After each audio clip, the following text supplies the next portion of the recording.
नमस्ते। बहुत दिन बाद याद है हम लोग लाइफ इंश्योरेंस का बात किया था। लाइफ इंश्योरेंस में टर्म इंश्योरेंस का बात किया था। लाइफ इंश्योरेंस में पर्सनल एक्सीडेंट इंश्योरेंस का बात किया था। और उसके भी पहले हम लोग का जो सीरीज चल रहा था उस सीरीज में मैं बताया था इन्वेस्टमेंट कैसे कहाँ पे करना है।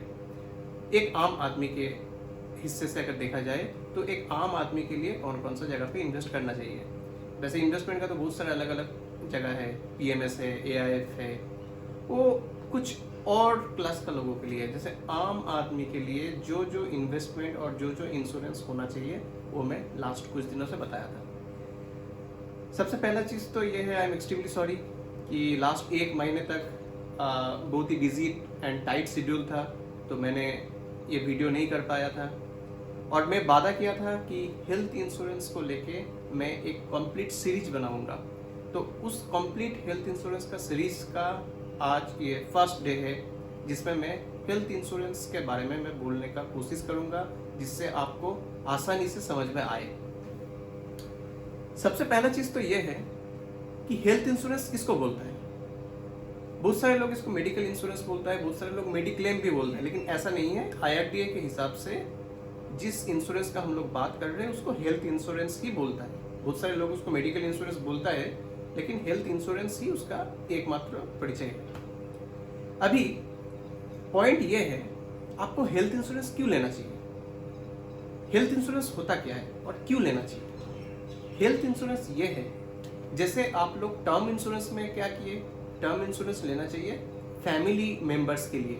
अगर आपका कुछ हो गया, अचानक अगर कुछ हो गया, तो आपका एब्सेंस में मॉनेटरी सपोर्ट टर्म इंश्योरेंस आपका फैमिली वाले को देगा।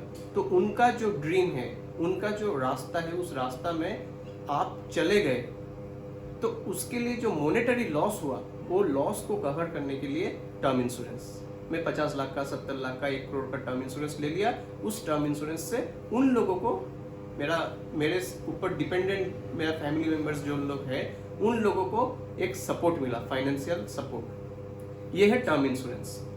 पर्सनल एक्सीडेंट इंश्योरेंस क्या है, मैं फिर से एक बार रिपीट करना चाहता हूँ क्योंकि एक महीने बाद हम लोग फिर से मिले।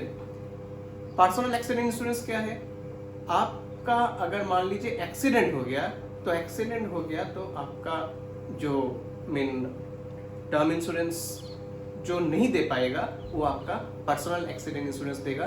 टर्म इंश्योरेंस क्या देगा, अगर डेथ हो गया तो आपको देगा।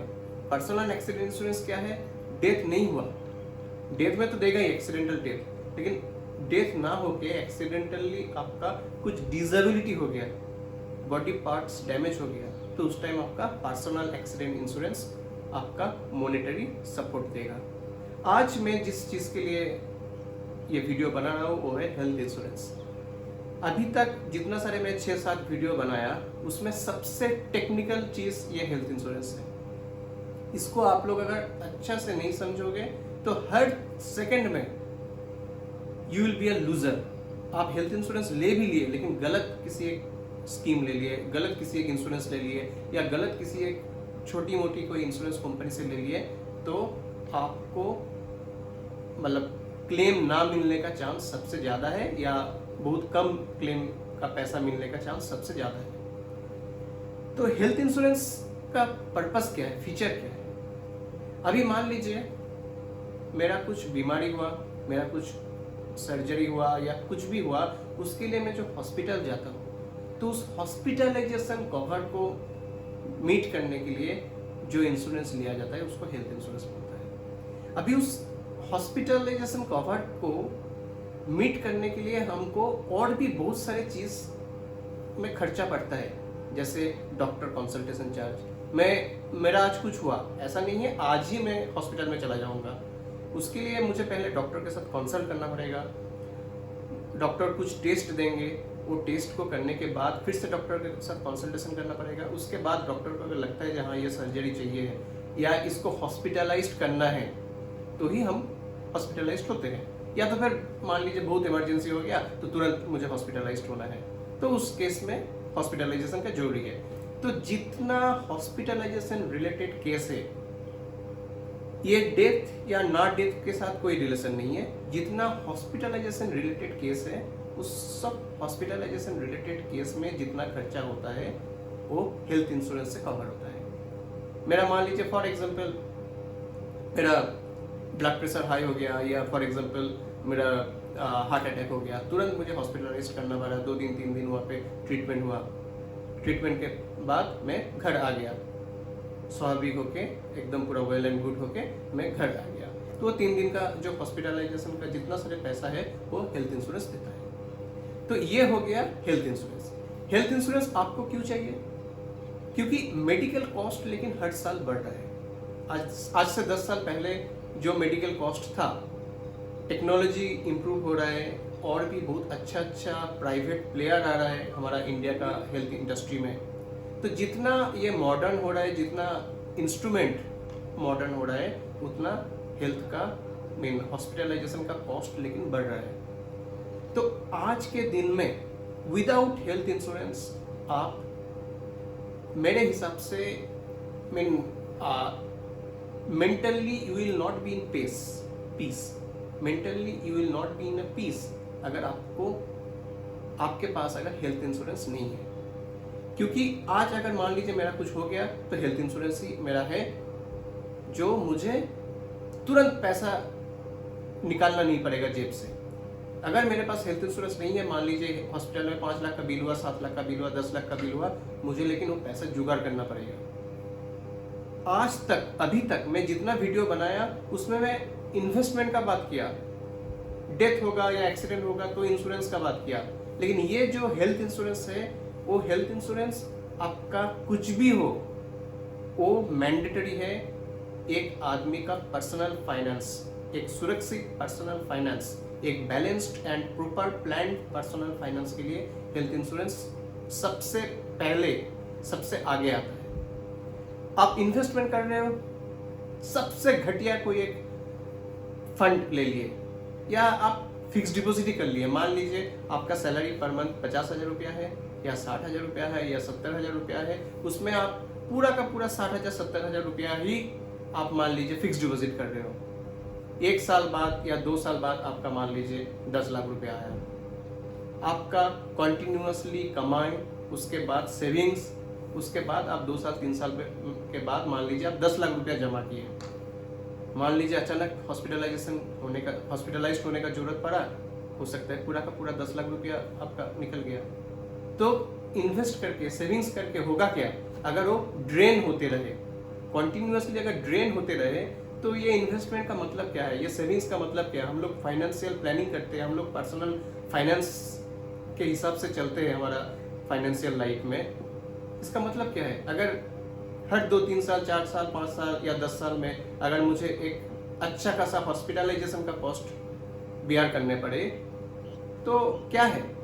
इन्वेस्टमेंट का भी मतलब नहीं है ना। मैं 1 करोड़ रुपया में जमा कर लिया, ऐसा मेरा कोई बीमारी आया जिसमें हर साल मुझे हॉस्पिटलाइज होना पड़ता है, तो 1 करोड़ रुपया सेविंग्स का क्या मतलब है? ऐसा बहुत सारे बीमारी है जो एक बार आ गया या एक बार हो गया तो आपको रेगुलर ट्रीटमेंट का जरूरत पड़ता है। तो रेगुलर ट्रीटमेंट में ही तो आपका खर्चा सब जितना सेविंग्स किए सब खत्म हो गया।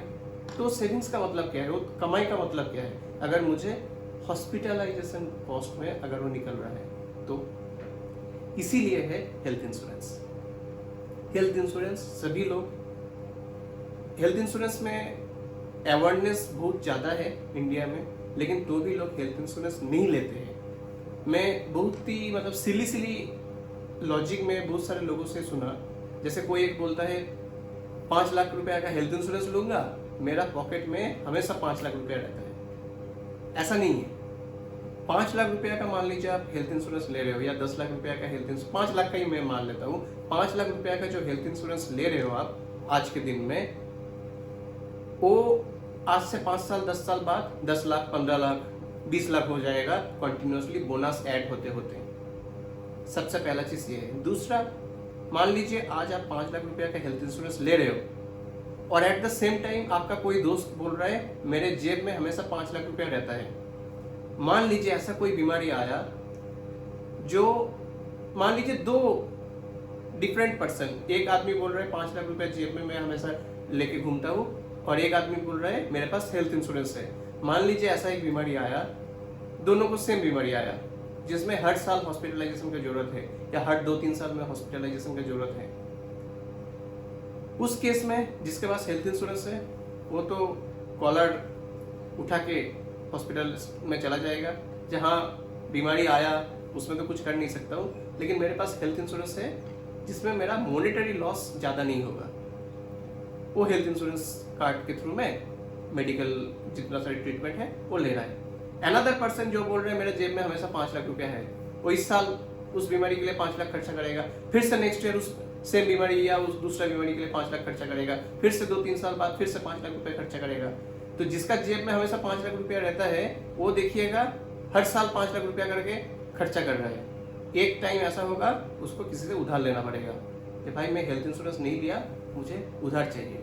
उसके बाद उधार मिटाने के लिए फिर से उसको 1 साल 2 साल लगेगा, फिर से 2 साल बाद हो सकते हैं उसको हॉस्पिटलाइज्ड होने की जरूरत पड़े। तो हेल्थ इंश्योरेंस मेरे हिसाब से हर आदमी के लिए मैंडेटरी होना चाहिए। ये है हेल्थ इंश्योरेंस। अब क्वेश्चन आता है कि अगेन मैं टर्म इंश्योरेंस में भी बोला, अभी हेल्थ इंश्योरेंस में भी बोल रहा हूँ कि ऐसा नहीं है मैं हेल्थ इंश्योरेंस ले लिया या मैं टर्म इंश्योरेंस ले लिया या मैं पीए या पर्सनल एक्सीडेंट इंश्योरेंस ले लिया तो मुझे उस इंश्योरेंस का क्लेम लेने के लिए मुझे बीमार पड़ना है, मुझे एक्सीडेंट होना है, मुझे डेथ होना है मेरा। ऐसा नहीं है, ये सब एक सिक्योरिटी है। सिक्योरिटी मतलब ऐसा नहीं है जो होना ही है, ना होगा सबसे अच्छा है। हम कोई कभी नहीं चाहते हैं हॉस्पिटल में जाना, लेकिन अगर हो गया, अगर हॉस्पिटल में जाने का जरूरत पड़ गया, अगर ज़्यादा खर्चा हो गया तो मेरा हेल्थ इंश्योरेंस मुझे मॉनेटरी सपोर्ट देंगे। सो हेल्थ इंश्योरेंस लेना चाहिए, सबको लेना चाहिए। आज मैं बताऊंगा या उसके बाद भी और भी 1-2 सीजन ऐसा होगा जिसमें मैं बताऊंगा हेल्थ इंश्योरेंस कैसे चूज करें।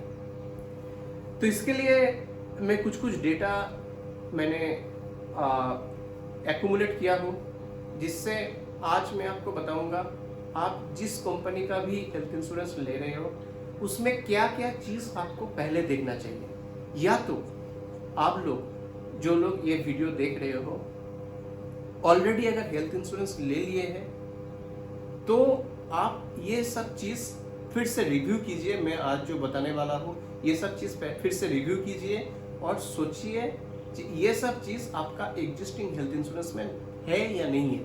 अगर नहीं है तो today is the time to seriously think about it.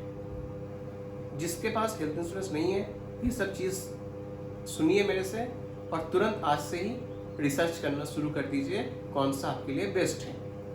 जिसके पास नहीं है, जिसके पास है वो अपना एग्जिस्टिंग हेल्थ इंश्योरेंस पॉलिसी निकालिए और निकालने के बाद मैं अभी जो बोलने वाला हूँ वो सब देखिए आपका एग्जिस्टिंग हेल्थ इंश्योरेंस प्लान में है कि नहीं।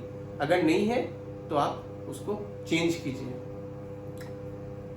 तो आज मैं अगर हेल्थ इंश्योरेंस लूंगा तो सबसे पहले मैं क्या देखूंगा? सबसे पहले उस इंश्योरेंस कंपनी का ब्रांड देखूंगा। मैं टर्म इंश्योरेंस के टाइम पे भी मैं सेम बोला था, इंश्योरेंस में सबसे पहला जो चेकलिस्ट है वो है इंश्योरेंस कंपनी कितनी बड़ी है या छोटी है। अगर इंश्योरेंस कंपनी छोटी है तो प्रॉब्लम क्या आता है, नॉर्मल टाइम में तो कुछ प्रॉब्लम नहीं है, लेकिन जैसे मान लीजिए 2020 में कोविड के टाइम पे, कोरोना के टाइम पे क्या हुआ था, मेडिकल इंफ्रास्ट्रक्चर पूरा कोलैप्स हो गया था। तो उस टाइप का केस में जो बड़ी कंपनी है वो आपके पास हमेशा रहेगा। क्योंकि बड़ी कंपनी मतलब क्या है, बड़ी कंपनी मतलब नाम में बड़ी नहीं है, बड़ी कंपनी मतलब ये है उसका बिजनेस बड़ा है। जैसे मान लीजिए किसी एक कंपनी के पास 1 करोड़ क्लाइंट है, किसी एक कंपनी के पास 1 लाख क्लाइंट है, किसी एक कंपनी के पास 10 लाख क्लाइंट है। तो जो 1 करोड़ क्लाइंट है जिसके पास मतलब 1 करोड़ लोग उससे हेल्थ इंश्योरेंस में जुड़ा हुआ है, वो सबसे अच्छा है। क्यों? क्योंकि उसके पास प्रीमियम बहुत ज़्यादा आता है। कभी मान लीजिए ऐसा कुछ हुआ जिसमें एक्स्ट्राऑर्डिनरी केस हो गया, जैसे कोरोना के टाइम पे, कोविड के टाइम पे मेडिकल इंफ्रास्ट्रक्चर पूरा कोलैप्स हो गया था।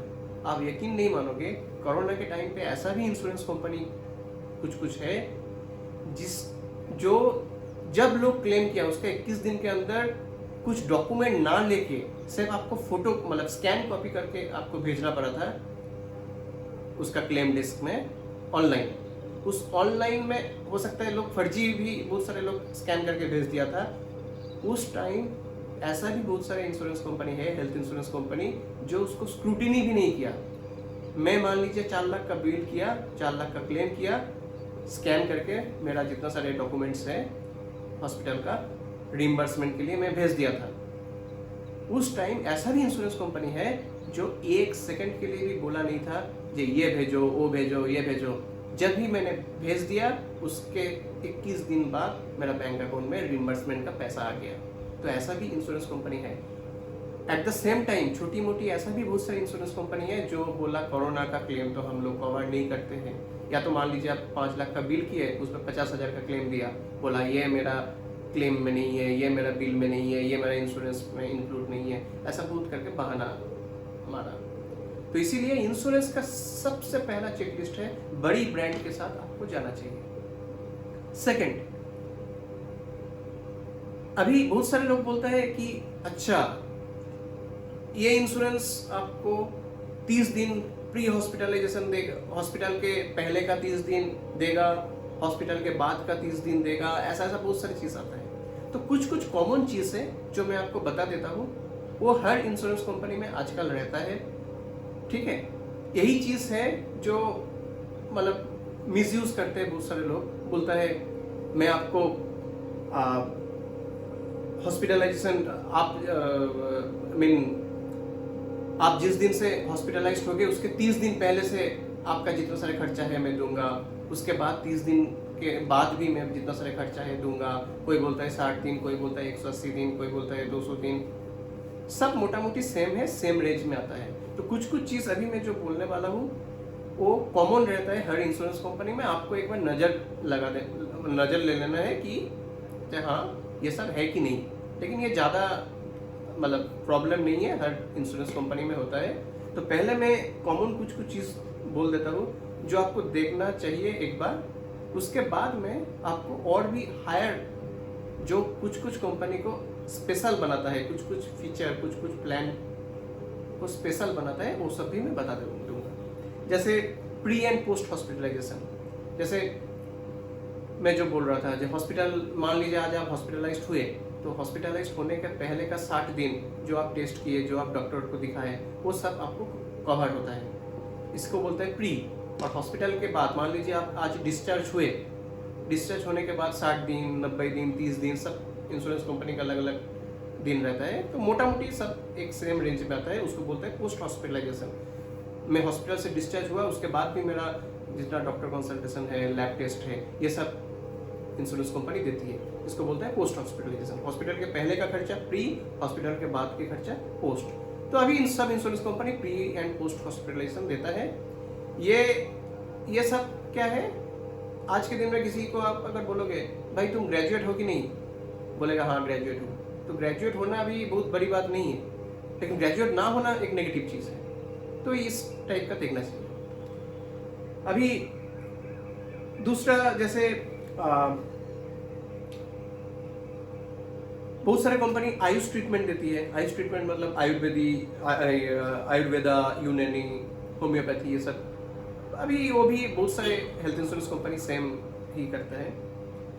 दूसरा डे केयर ट्रीटमेंट, आजकल के दिन में क्या है,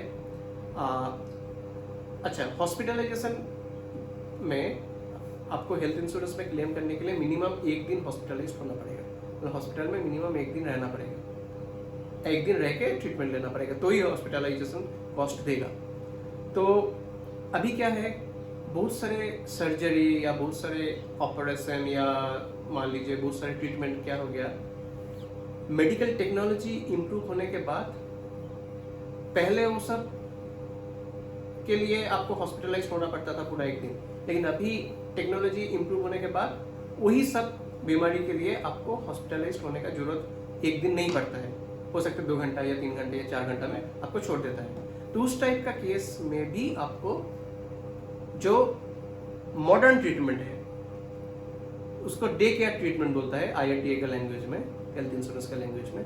तो जितना सारे डे केयर ट्रीटमेंट है, मतलब टेक्नोलॉजी इंप्रूव हुआ इसलिए जो जो आपका मतलब ट्रीटमेंट हो रहा है वो सब डे केयर ट्रीटमेंट अभी कवर होता है मोटा मोटी हर किसी इंश्योरेंस में। उसके बाद डोमिसिलरी हॉस्पिटलाइजेशन कवर, जैसे मान लीजिए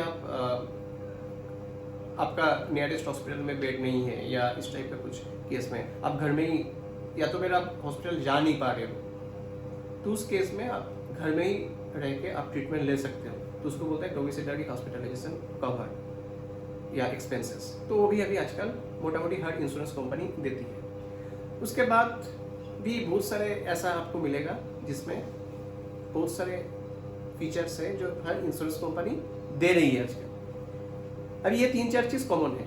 अभी मैं जो अनकॉमन है या जो यूनिक है, जो हर किसी इंश्योरेंस कंपनी में नहीं मिलेगा या हर किसी प्लान में नहीं मिलेगा, वो चीज आपको देखना चाहिए।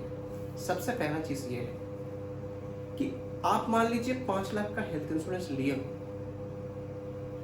आज जो आप 5 लाख का हेल्थ इंश्योरेंस ले रहे हो, मेडिकल कॉस्ट तो बढ़ रहा है, तो सेम 5 लाख का इंश्योरेंस 5 साल बाद 5 लाख ही रहेगा या 10 लाख होगा या 15 लाख होगा, कितना होगा, या 6 लाख होगा। मतलब बोनस, कितना बोनस ऐड हो रहा है आपका बेस जो इंश्योरेंस है। बेस मतलब 5 लाख का जैसे आप साम इंश्योरेंस लिए हो उसको बोलता है बेस। तो बेस जो हेल्थ इंश्योरेंस लिए है उसमें कितना बोनस ऐड हो रहा है। हर साल 10% करके ऐड हो रहा है या 5% करके ऐड हो रहा है या 50% करके ऐड हो रहा है। ऐसा भी कंपनी है जो हर साल 50% करके ऐड करता है, ऐसा भी कंपनी है जो हर साल 5% करके ऐड करता है। तो आप आपका एग्जिस्टिंग पॉलिसी में देख लीजिए या जो लोग नया ले रहे हैं वो देख लीजिए, आपका आप जो पॉलिसी ले रहे हो या जो पॉलिसी लिए हो उसमें बोनस कितना परसेंट करके हर साल ऐड होता है।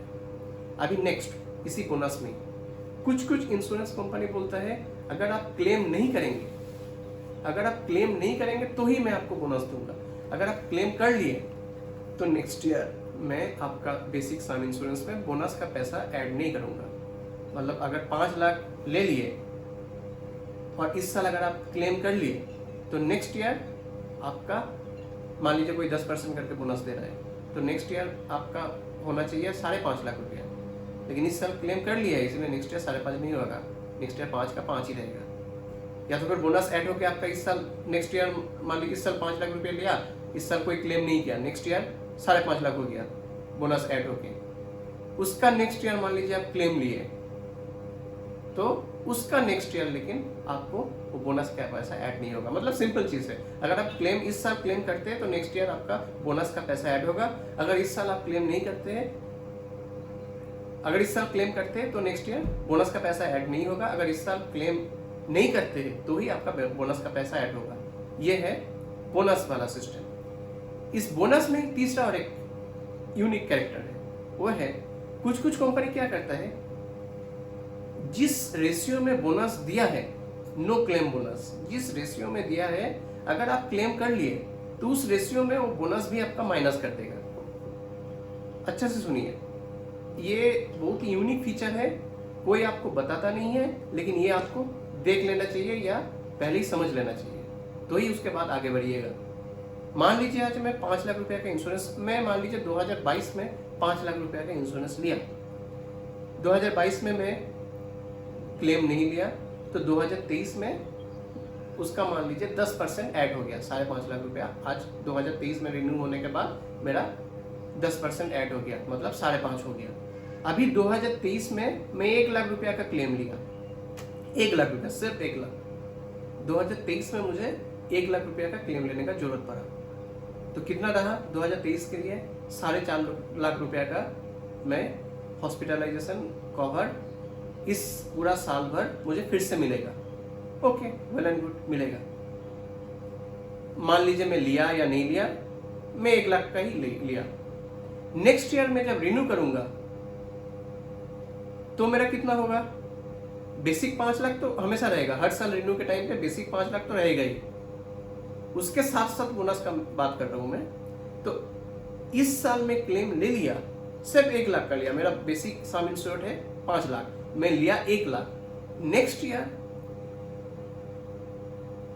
As I have taken the claim of 1 lakh, next year जो इस साल मेरा 50,000 रुपया का बोनस ऐड हुआ था हेल्थ इंश्योरेंस में, नेक्स्ट ईयर वो बोनस माइनस कर देगा, रिड्यूस कर देगा।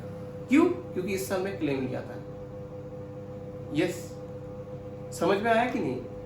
ये थोड़ा टेक्निकल चीज है, मैं फिर से एक बार रिपीट कर रहा हूँ, अगर किसी को समझना है तो समझ लीजिए। और एक बार 5 लाख रुपया का मैं हेल्थ इंश्योरेंस लिया 2022 में, 2022 से शुरू किया। उस साल में कोई क्लेम नहीं लिया, तो 2023 में 10% मतलब 50,000 रुपया नो क्लेम बोनस मेरा ऐड हुआ। तो 2023 में 5.5 लाख रुपया हुआ। 2023 में मैं 1 लाख रुपया का क्लेम लिया। 2024 में फिर से जब मैं रिन्यूअल करूंगा, रिन्यूअल के टाइम पे मेरा नो क्लेम बोनस जो 50,000 रुपया ऐड हुआ था 2023 में, 2022 में क्लेम नहीं लिया इसलिए वो 50,000 रुपया मेरा माइनस कर देगा। क्यों? क्योंकि मैंने इस साल क्लेम ले लिया हूं, इसीलिए लास्ट ईयर जो 50,000 रुपया दिया था वो 50,000 रुपया माइनस हो गया। मैं इसीलिए बोला उस रेशियो में क्लेम करने के बाद नो क्लेम बोनस माइनस कर देता है। होना क्या चाहिए था?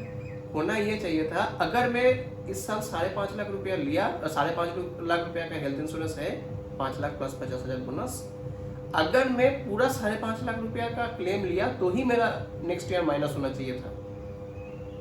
हाँ या ना? अगर मैं 1 लाख रुपया का क्लेम लिया और 50,000 रुपया मेरा ऑलरेडी ऐड है, तो इस साल क्यों उसको हटा रहे हो?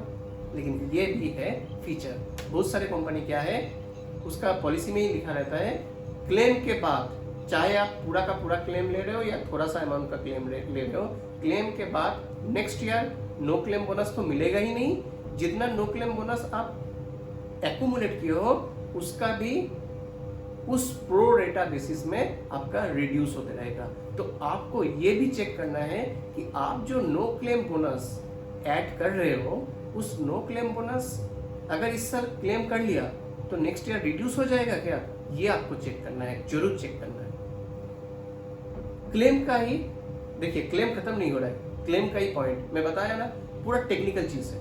क्लेम का ही और एक यूनिक फीचर है जो कुछ कुछ कंपनी लेकर आया है, वो ये बोल रहे हैं कि आप क्लेम करो या ना करो। बात हो रहा था नो क्लेम बोनस का, वो लोग बोल रहे हैं नो क्लेम बोनस नहीं, हम लोग बोनस से नो वर्ड हटा दूंगा, नो क्लेम का जरूरत ही नहीं है, नो क्लेम का जरूरत ही नहीं है। आप क्लेम करो या ना करो, वो हमेशा रहेगा आपका बोनस। इस साल अगर 2 लाख का क्लेम किया या 5 लाख का क्लेम किया या क्लेम नहीं किया, डेफिनेटली नेक्स्ट ईयर आपको हम लोग बोनस देंगे ही देंगे। और आप अगर पूरा का पूरा खत्म नहीं किए, पूरा का पूरा इंश्योरेंस, तो आपका वो बोनस अमाउंट आपका रहेगा। इस केस में जैसे 5.5 लाख रुपया है, 5.5 लाख रुपया में आपका 50,000 रुपया लेकिन रहेगा ही रहेगा, अगर आप पूरा का पूरा 5.5 यूटिलाइज नहीं किए हो तो। ये हो गया बोनस का। अब आता हूं रिस्टोरेशन बेनिफिट। देखिए कुछ कुछ कॉमन है, वो मैं बता दिया, वो तो हर किसी इंश्योरेंस कंपनी में सेम होता है, और वो आप एक बार देख लीजिएगा जब आप इंश्योरेंस लेंगे। लेकिन ये चीज़ मैं बता रहा हूँ, ये चीज़ ही, ये सब पॉइंट्स ही है जो एक इंश्योरेंस कंपनी या एक इंश्योरेंस प्लान से दूसरा इंश्योरेंस प्लान का डिफरेंस क्रिएट करता है। नेक्स्ट हो गया रिस्टोरेशन बेनिफिट। कोई इसको रिस्टोरेशन बोलता है, कोई इसको रिचार्ज बोलता है, कोई इसको रिसेट बोलता है, बहुत कुछ नाम है। तो इसको रिस्टोरेशन बेनिफिट से हम लोग समझते हैं। रिस्टोरेशन बेनिफिट क्या है? जैसे मान लीजिए 5 लाख रुपया का हेल्थ इंश्योरेंस लिए हो, इस साल कुछ बीमारी में आप हॉस्पिटलाइज्ड हुए, 5 लाख रुपया खर्चा हो गया। तो 5 लाख रुपया खर्चा हो गया, मतलब क्या ये इसी साल फिर से आपको हॉस्पिटलाइज्ड होने का जरूरत पड़ा, तो क्या ये 5 लाख रुपया खत्म हो गया? तो इसका मतलब आपके पास तो है नहीं और कुछ भी पैसा। मान लीजिए 2023 का जनवरी में आपका 5 लाख रुपया का 5 लाख रुपया खर्चा हो गया। 2024 का पहले ही, मतलब 2023 का मान लीजिए सितंबर अक्टूबर में फिर से आपको हॉस्पिटलाइज होने का जरूरत पड़ा, 2 लाख 3 लाख फिर से खर्चा होगा मान लीजिए। उस केस में क्या होगा? आपका तो ऑलरेडी जो हेल्थ इंश्योरेंस है वो तो खर्चा हो गया, तब क्या होगा? इस टाइम आता है रिचार्ज या रिस्टोरेशन बेनिफिट। रिस्टोरेशन बेनिफिट क्या बोलता है कि आप अगर एक बार 5 लाख रुपया खर्चा कर लिए तो इंश्योरेंस कंपनी फिर से आपको 5 लाख रुपया फिर से आपको दे देगा। इसको बोलता है रिस्टोरेशन बेनिफिट, रिस्टोर हो जाता है। कोई बोलता है रिचार्ज बेनिफिट, कोई बोलता है रिसेट, मतलब आपका इंश्योरेंस फिर से रिसेट हो गया, फिर से जीरो से शुरू हो गया, मतलब आपका जो बेसिक सम इंश्योर्ड है तब से शुरू हो गया। तो ये रिस्टोरेशन बेनिफिट में क्या है, इसको बोलते हैं रिस्टोरेशन बेनिफिट। इस रिस्टोरेशन बेनिफिट में कोई इंश्योरेंस कंपनी क्या बोलता है कि मैं एक ही बार रिस्टोरेशन दूंगा। आप 5 लाख रुपए खर्चा कर लिए, मैं एक ही बार रिस्टोरेशन दूंगा। कोई इंश्योरेंस कंपनी क्या बोलता है, मैं अनलिमिटेड टाइम रिस्टोरेशन दूंगा। आप एक बार मान लीजिए 2023 का जनवरी में खर्चा किए 5 lakh, okay well and good, फिर से जून में खर्चा किए 5 lakh up to 5 lakh, okay, फिर से मान लीजिए मान लीजिए दिसंबर में आपको फिर से बीमारी आया, फिर से आपको हॉस्पिटलाइज्ड होने का जरूरत पड़ा, क्या करेंगे, फिर से वो इंश्योरेंस कंपनी फिर से अगेन 5 लाख दे देगा। तो यही मैं बोल रहा हूँ, कोई बोलता है एक बार में दूंगा, कोई बोलता है 2 बार दूंगा, कोई बोलता है अनलिमिटेड टाइम दूंगा। ये हो गया रिस्टोरेशन बेनिफिट। लेकिन इसी में खत्म नहीं है restoration benefit. Again I am saying ये पूरा टेक्निकल चीज है। नेक्स्ट, रिस्टोरेशन में भी कोई इंश्योरेंस कंपनी बोलता है अगर आप सेम बीमारी लेके फिर से हॉस्पिटलाइज्ड हुए तो मैं लेकिन रिस्टोरेशन नहीं दूंगा। अगर मान लीजिए आप हड्डी का बीमारी लेके आप हॉस्पिटलाइज्ड हुए, कुछ ट्रीटमेंट हुआ या सर्जरी हुआ, 5 लाख रुपए खर्चा हो गया, आप ओके होके घर आ गए, डिस्चार्ज हो गए, घर आ गए। 6 महीने बाद मान लीजिए सेम हड्डी का बीमारी फिर से प्रॉब्लम हुआ, फिर से आपको अच्छा खासा ट्रीटमेंट का जरूरत है। उस टाइम इंश्योरेंस कंपनी बोलता है आप तो ठीक हो गए थे, 6 महीने बाद फिर से क्या हो गया, सेम बीमारी के लिए फिर से अगेन मैं रिस्टोरेशन नहीं देने वाला हूं। एट द सेम टाइम कोई इंश्योरेंस कंपनी बोलता है आप सेम हो या डिफरेंट हो, कुछ भी इंश्योरेंस हो, कुछ भी डिजीज हो, कुछ भी केस हो, मैं आपको रिस्टोरेशन दूंगा ही दूंगा। यह है रिस्टोरेशन। तीसरा पॉइंट, रिस्टोरेशन में ही तीसरा पॉइंट, यह भी एक बहुत ही टेक्निकल चीज है, गैर से सुनिएगा। तीसरा पॉइंट यह है, कोई इंश्योरेंस कंपनी बोलता है मैं रिस्टोरेशन तो दूंगा लेकिन फुल सम यूटिलाइज होने के बाद ही मैं रिस्टोरेशन दूंगा। यह बहुत बड़ा एक फ्रॉड है। इस टाइप का प्लान में बहुत अच्छी कंपनी का इस टाइप का प्लान है। जैसे मान लीजिए, सुनेगा अच्छा से, 5 लाख रुपया का आप हेल्थ इंश्योरेंस लिए हो, मान लीजिए 2023 का जनवरी से आपका इंश्योरेंस चल रहा है, 2023 का फरवरी में 4 लाख रुपया आपका खर्चा हुआ, ठीक है, 4 लाख रुपया आपका खर्चा हुआ। 2023 का मई में फिर से हॉस्पिटलाइज्ड होने का जरूरत पड़ा, आपको 3 लाख रुपया खर्चा होगा। पहले 5 लाख रुपया में 4 लाख रुपया खर्चा हो गया, अभी मान लीजिए 3 लाख रुपया का खर्चा होगा। तो इंश्योरेंस कंपनी बोल रहा है, वो इंश्योरेंस कंपनी, एक टाइप का इंश्योरेंस कंपनी बोल रहा है कि उस 3 लाख में मैं 1 ही लाख रुपया का क्लेम दूंगा, क्योंकि ऑलरेडी आप 4 लाख रुपया एडजस्ट कर लिए थे, 1 लाख रुपया ही पड़ा था। अभी आप 3 लाख रुपया का क्लेम लेने के लिए आए हो, मैं 1 लाख रुपया ही दूंगा, तो पूरा का पूरा 5 लाख आपका एडजस्ट हो गया। उसके बाद बोल रहे हैं उसी साल अगर फिर से आप क्लेम करने का जरूरत पड़ा तो मैं आपको फिर से रिस्टोरेशन दे दूंगा। मतलब क्या हुआ, वो इंश्योरेंस कंपनी बोल रहा है कि मैं पूरा का पूरा 5 लाख एडजस्ट करने के बाद ही मैं आपको रिस्टोरेशन दूंगा। नेक्स्ट केस में, सेम केस में नहीं, नेक्स्ट केस में, उसी साल का ही सही लेकिन नेक्स्ट केस में मैं आपको रिस्टोरेशन दूंगा अगर आप पूरा का पूरा यूटिलाइज कर लिए तो। है ना थोड़ा कठिन, यही है टेक्निकल। मैं फिर से बता रहा हूँ, हेल्थ इंश्योरेंस पूरा ही टेक्निकल चीज है। अब इन्वेस्टमेंट में अगर पेशेंस रखते हो तो इन्वेस्टमेंट से हमेशा अच्छा रिटर्न कमाओगे, लेकिन हेल्थ इंश्योरेंस में पेशेंस नहीं, आपको पहले ही टेक्निकली स्ट्रांग होना पड़ेगा। हेल्थ इंश्योरेंस का हर चीज आपको समझना पड़ेगा, उसके बाद लेंगे तो आपको कोई फुल नहीं बना पाएगा। ये हो गया रिस्टोरेशन बेनिफिट। अब भी है और भी बहुत कुछ है, लेकिन वीडियो ऑलरेडी लंबा हो गया है, तो क्या करें, खत्म तो यहीं पे करना होगा। लेकिन ये सीरीज चालू रहेगा और भी आने वाले 2-3 एपिसोड तक, तो आशा करूंगा सबको अच्छा लगेगा। और प्लीज हेल्थ इंश्योरेंस के बारे में 99% लोगों को, जिन लोगों लिया है उन लोगों में भी 99% लोगों को नहीं पता है। तो प्लीज़ ये वीडियो शेयर कीजिएगा आपका फ्रेंड्स माहौल में, आपका रिलेटिव्स में, आपका कलीग्स में, सो दैट हेल्थ इंश्योरेंस के बारे में लोगों को अवेयरनेस बढ़े, क्या चीज़ ले रहे हैं उसका अवेयरनेस बढ़े। तो प्लीज़ अगर अच्छा लगे तो शेयर कीजिएगा और सब्सक्राइब कीजिएगा, लाइक कीजिएगा। Thank you so much.